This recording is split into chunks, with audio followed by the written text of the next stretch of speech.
चलिए, सियासी खिचड़ी के लिए थोड़ा इंतजार करना होगा, लेकिन आज एक और सियासी खबर की चर्चा बहुत जरूरी है। संसद में देश के मुद्दों पर डिबेट अब तक नहीं हो सकी। पक्ष और विपक्ष एक दूसरे के सामने तलवार थामे खड़े हैं।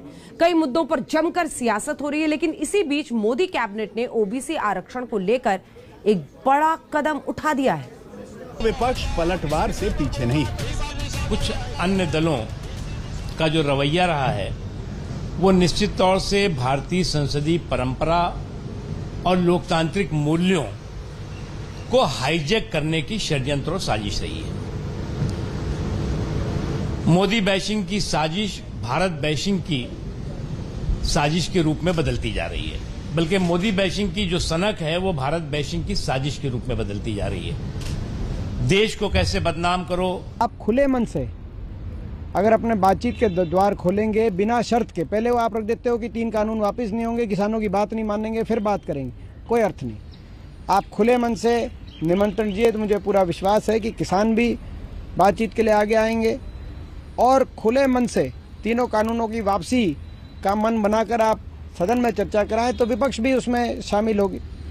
मगर सरकार राजहट पे अहंकार और घमंड में इतनी इस कदर कायम है कि सरकार एक ही चश्मे से विपक्ष को और किसान को देखती है।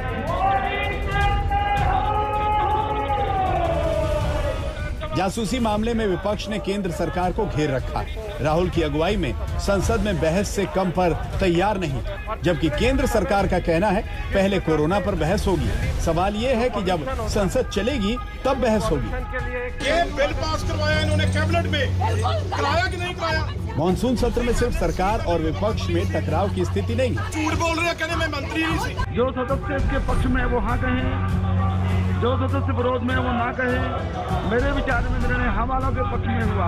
हंगामे के बीच केंद्र सरकार ने कई बिल पास करवा लिए हैं, तो जल्द ही एक अहम बिल को संसद में पेश करेगी। आज मोदी कैबिनेट ने संविधान संशोधन बिल को मंजूरी दे दी। इस बिल के तार ओबीसी आरक्षण से जुड़े हुए हैं। इससे आप कुछ बिंदुओं से समझिए। तो ये सियासी हलचल और ये बड़ा कदम ओबीसी को लेकर सरकार का, जिस पर आपने ये रिपोर्ट देखी। एक ब्रेक के बाद जब हम आएंगे तो आपको दिखाएंगे तबाही की आंखों देखी।